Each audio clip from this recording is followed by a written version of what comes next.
не знаю, сейчас входить во всю эту идею, да, что на самом деле, когда мы смотрим на мир, у нас то, как мы смотрим на мир природы, что этот мир природы, он существует только в нашем воображении, да, и тогда есть проблема, когда человек, и в принципе есть проблема, чтобы осознать этот мир, понять этот мир. Те, которые следуют миру, у них есть проблема, которую в принципе не могут разрешить. Либо сказать, что весь мир это бесконечность, то мир природы, то есть звезды, за звездами есть еще звезды, за звездами есть еще звезды и так далее, бесконечно. Но тогда они приходят, тогда это проблема. Почему? Потому что бесконечность в пространстве, да, не может быть. Это противоречие, ну, есть там внутреннее противоречие. В чем? Потому что пространство состоит из каких-то телесных объектов, правильно? Всякий телесный объект, он ограничен. Физически, неважно, физический, телесный объект, они все ограничены. Собрание ограниченных объектов, даже очень большое, не может породить, не может создать бесконечность, не может построить бесконечность. Это несовместимые вещи совсем. Сколько бы их ни было, во-первых, само понятие бесконечное количество конечных объектов, как они это рисуют в своем воображении, это парадокс внутренний, конечные объекты бесконечны. Это, откуда люди вообще взяли эту вещь, что есть бесконечное количество конечных объектов? Где они это увидели?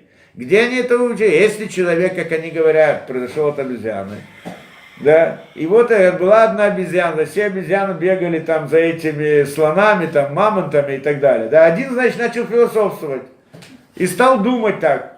Подожди, о мире, о мироздании и так далее. И вот, значит, он же до этого не думал о бесконечности, правильно? Очки одел. Он же не думал до этого. И вдруг в какой-то момент он решил задуматься, да? И в какой момент он пришел к выводу, что есть бесконечность вообще, или может быть бесконечное количество объектов. Где он? Понятие бесконечности откуда вошло к нему в голову? Он где-нибудь это видел? Нигде. Бесконечно мамонта, что он видел? Бесконечно, где он увидел из природы, где он нашел понятие бесконечности? Нет в природе этого. Он этого никогда не видел. И последующих поколениях тоже никогда это не видели. Так какой момент у него возникла мысль о том, что есть вообще понятие бесконечности?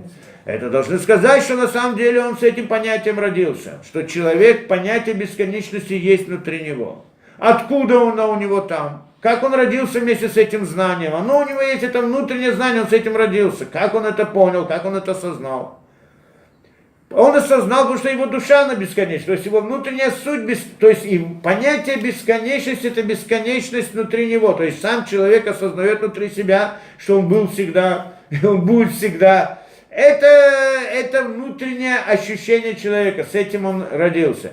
Теперь, вот это вот ощущение бесконечности, он хочет одеть на окружающую природу. Так он пришел к идее бесконечности в пространстве. А предположим, вот и звезды, а за звездами еще звезды, а за тем звездами еще звезды, и так бесконечно. Вот эта вот идея экстраполяции, и так бесконечно, это его личный интерес, и как бы его личное желание одеть свое понятие бесконечности, которое есть внутри него, на конечную природу. Но на самом деле оно пришло к нему из его души, а его душа, она действительно бесконечна. А одеть на конечную природу невозможно, это две несовместимые вещи. Не может быть. Понятно, что бесконечное количество конечных объектов не может создать бесконечность. Потому что конечные объекты, сколько бы их ни было, они всегда ноль по сравнению с бесконечностью. Это просто вещи несовместимые, не это, да? Но кто-то придет и скажет, ладно, это так хотели думать, представить вначале, что природа, она бесконечна. Ну, в 19 веке это была точка зрения. Время и пространство бесконечно, бесконечно во времени, бесконечно в пространстве, да? Но в наше время уже физики так не говорят, говорят о чем, что это бесконечно где не в пространстве, во времени, а где, ну, что там, взрыв, там большой взрыв и так далее, вся эта история, и также и пространство тоже расширяется, то есть если расширяется, то мы говорим о ограниченных, каких-то ограниченных понятиях, не говорим о какой-то бесконечности, в принципе проблема. Но тогда есть, но если мы так представим себе мир, что это некоторое расширяющее, это, то есть она не бесконечна, как вот вы понимали это в 19 веке, то тогда есть какая-то граница. А что за этой границей? Вот как мы говорим, те самые небосвод, звезды. А что за звездами? Нет ничего. Или есть что-то? Ну, нет ничего, так есть пустота, но это тоже что-то или нет? Или как? Как на это смотреть? Поэтому, в принципе, нет возможности, вот в рамках вот этих философствований, нет возможности осознать, разрешить эту проблему и понять, как это работает. Только у нас есть в еврейском знании, конечно же, есть правильный взгляд на эту вещь, что все становится на свои места, и нет никакой проблемы. Но с точки зрения обычного понимания нет. Почему? Потому что, да, то есть здесь тоже, да, либо мы говорим о бесконечности, что это парадокс внутренний, либо мы говорим о границе, и за этой границы обратно приходим к понятию бесконечности или еще к чему-либо непонятному. Да, а как мы смотрим на эту вещь? Что вот эти звезды, они границы, вот эти вот созвездия. А кто-то придет и скажет, подожди, мы же по телескопу. За телескопом мы видим другие звезды. А значит, за звездами есть звезды тоже. Ну, можно сказать, знаешь что, вот те звезды, которые вы видели, они, значит... А он скажет, за звездами есть еще звезды. А, до какого времени это происходит? Вот те последние звезды, которые вы увидите, они, их имеем в виду, что они конечные, тут небосвод. А он скажет, подожди, а я, может быть, все время буду видеть звезды еще, и еще, и еще. Но не бесконечно. Человек может бесконечно углубляться за звездами? Или нет? Или может? Тут мы обратно приходим к проблеме. Ну так сколько ты можешь смотреть за звездами, еще звезды, еще? Сколько? 10 раз, 100 раз, сотни поколений, 1000 поколений. Еще лучше телескоп. Сколько? Можно применить к этому понятие бесконечно. Есть, которые хотят сказать, что знание будет развиваться бесконечно и так далее, но человек, он конечен, и знание конечно это. Но мы смотрим на все это дело по-другому. В принципе, на самом деле, как мы сказали, что вся вот эта материальная действительность, которую мы видим через глаза, мы на самом деле с ней не сталкиваемся. Это всего лишь, как его? Иллюзия. Картинка, иллюзионная картинка, которая создается в ощущениях человека. Как мы это приводили пример не раз, что на самом деле мы никогда не сталкиваемся с самим предметом. Когда я вижу тот же самый стакан, лучи отражаются от стакана, попадают на сетчатку, на глаз, сетчатку, создают определенные раздражает нервы приходят в мозг, и разум решает, что я вижу. Разум решает, что я вижу в соответствии с той информацией, которую он получил от глаза. Не потому, что он столкнулся и проверил, как этот стакан выглядит. По этим лучам он решает, что он видит. Может быть, мы предполагаем обычно, что вне человека действительно есть тот самый стакан, некоторый предмет, который посылает нам лучи, и с их воздействием мы имеем дело. И так мы предполагаем. Но на самом деле нет доказательства на это, никто не может доказать. Ну, экспериментально явно нельзя это проверить, потому что эксперимент уже начинается с картинки. Да? Для того, чтобы проверить на эксперименте, надо выйти из картинки, то есть выйти из человеческого видения, то есть выйти из природы, другими словами. Поэтому, да, а что? А может быть кто-то другой воздействует на мои нервы точно таким же образом, как должен был бы воздействовать этот стакан, посылая лучи, и тогда я увижу стакан, несмотря на то, что его самого нет. Кто-то может сказать, что это не так. Это, в принципе, два философские возможности. Одна говорит, что может мир вне человека, то есть вне человека есть какой-то мир, в котором я не сталкиваюсь, кроме как через свои ощущения. Через ощущения я сталкиваюсь только с результатом, с воздействием этого мира на мои ощущения. Сам мир я не знаю, что он на самом деле, но я знаю его воздействие. По этому воздействию я решаю, что мир, он такой-то и такой-то. Так есть две возможности предположить. Либо действительно есть такой мир вне моих ощущений, что он так на меня воздействует. Либо его нету, но кто-то хочет, чтобы я видел этот мир таким образом, и таким образом на меня воздействует. Кто-то скажет, можешь пощупать, но пощупать тоже не помогает, потому что пощупать никогда не дотрагиваемся до него, потому что есть сила отталкивания, сила притяжения, и поэтому эти силы отталкивания на маленьких расстояниях, они усиливаются и воздействуют на рецепторы, и я ощущаю, как будто я до чего-то дотронулся, а на самом деле это обратно, кто-то мне воздействует на эти рецепторы также. И так все 5 ощущений работают таким образом. Получается, что ту самую действительность, которая находится вне моих ощущений, да, вне моих вот эта вот действительность, единственное, это некоторое, я не знаю, что там находится на самом деле. Теперь, наша точка зрения, откуда мы знаем, что то, что наша точка зрения, что нет там такой действительности. Что это воображаемая картинка, которая создается в сознании человека посредством, там, назовем это воздействием нервов, но это не через нервы, это по-другому работает. Но не принципиально, не будем ходить в это дело. Воссоздается в сознании человека некоторая картинка. Кем? Тем, кто хочет, чтобы мы видели этот мир природы, вот таким, как он есть. Зачем ему это нужно? Кто это такой? Его мы назвали условно, назовем, Создатель. Зачем ему это нужно? Чтобы поставить нас в определенную ситуацию, чтобы потребовать от нас то-то и то-то и так далее. Не принципиально, так это надо. Откуда мы это знаем, что это правильно, а может быть это неправильно? Для того, чтобы это знать, надо выйти из картинки и посмотреть на сам стакан, по-настоящему, с ним столкнуться. Как и выйти из него? Мы же все, что мы видим, и все, что нам приходит, все картинки к нам приходят через ощущения. Как я могу из них выйти? Я должен выйти из ощущений. Я должен посмотреть на стакан, на предмет, на действительность вне меня, не посредством ощущений, а вопреки им или без них. По-другому. Как это делается? Это выйти из рамок этой картинки, из этой иллюзии, которая у нас создается, или не иллюзии, кто как хотел. Из той самой картинки, которая в моем сознании, я должен посмотреть, как она возникает. Чтобы посмотреть, как она возникает, надо из нее выйти. Как назвать это понятие выйти из этого состояния, из этой картинки? Как называется? Это называется выйти из мира природы. Что такое выйти из мира природы? Это называется, это есть пророчество. О каком пророчестве мы говорим? Еврейский народ был в пророчестве на горе Синай, то есть вышли из мира природы и на все это посмотрели извне. И не увидели там стакан. Понятно, да? По-простому. Это наше обоснование, для этой есть традиция, кто-то не верит, передалось, не передалось. Отдельный разговор, можно сказать, что на самом деле нет возможности, чтобы к нам это знание пришло каким-то искаженным образом. У нас есть свидетельства многих людей и так далее. Не буду сейчас в это входить, это идея традиции.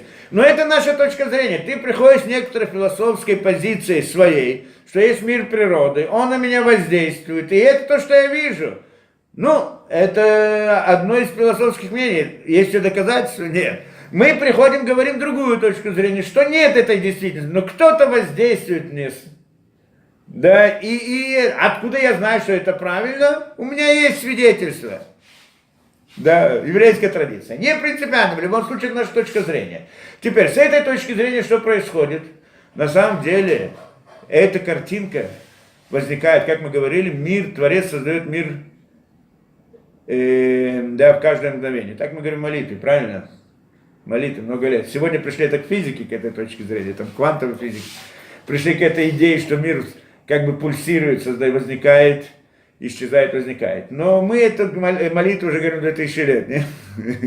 Да, вот сказано, баколет, как это, усема асеберешит, да, михадеш маасеберешит, баколет михадеш маасеберешит, обновляет действие творения в каждое мгновение.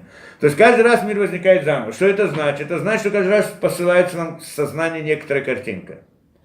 Потом она меняется, потом еще раз меняется. Или другими словами, с нашей точки зрения, Творец создает для нас мир. Эта картинка, это мир создает для нас мир природы. И каждый раз меняет ее. Так, что мы видим движение, видим и так далее. Теперь вопрос. Для чего он это делает, как мы сказали? Чтобы поставить нас в определенную ситуацию, чтобы мы увидели определенный мир и могли себя определенным образом повести. То есть он от нас хочет поведения, не саму эти картинки, действия и так далее. Да? Картинка ему помогает проверить нас, даст нам это ощущение мира. Хорошо. Теперь, так все, что он делает, и для этой цели. Звезды для чего он делает? Ну, прежде всего для той же цели. Чтобы дать нам, показать нам и так далее. Да, чтобы дать это. Теперь, если этот стакан, он создан мне, дает мне для той же самой цели, правильно? Теперь, когда я на него смотрю, его вижу, это то, что он хотел. Вопрос, что в тот момент, когда я на него не смотрю, он тоже есть, этот стакан. Да. Большой вопрос. Если мир возникает каждый раз заново, то в момент, когда я отвернулся, и Творец создал, как бы этот мир создал эту картинку, зачем должен быть там стакан, если на него никто не смотрит? Нет никакого смысла. Он и так вся действительно, ну и даже мы говорим, что вся природа это иллюзия как картинка. Но мы говорим, даже в этой картинке ту вещь, на которую я не смотрю, она не нужна, потому что сейчас она никакую роль не играет. Вот когда я посмотрю, она возникнет там. Интересная идея. А может быть кто-то другой смотрит? Ну если кто-то другой, ну может быть для него действительно в его картинке это есть. И вообще, есть ли это другое? Да, не, есть. Дерево в пустыне, например. Да? Не, когда мы видим один человек в виде другого, у нас сомнения, то же самое можем сказать, но это другой разговор, потому что когда мы видим человека, мы говорим о теле его, есть или нет, это картинка. Я и на свое тело смотрю, тоже для меня это картинка, может быть оно есть, но нет. Но тело, насчет тела это вопрос, а насчет моего сознания нет вопроса, ясно, что есть. Я это понимаю, я мысли осуждаю, я рассуждаю и так далее. Это уже не относится к миру картинки. Правильно, да? Поэтому, когда я общаюсь с человеком и осознаю его сознание, о его теле я могу сомневаться, как о стакане. Но о его сознании не могу сомневаться, да? Понятно, потому что мы же говорим о другой области, другом уровне действительности, да?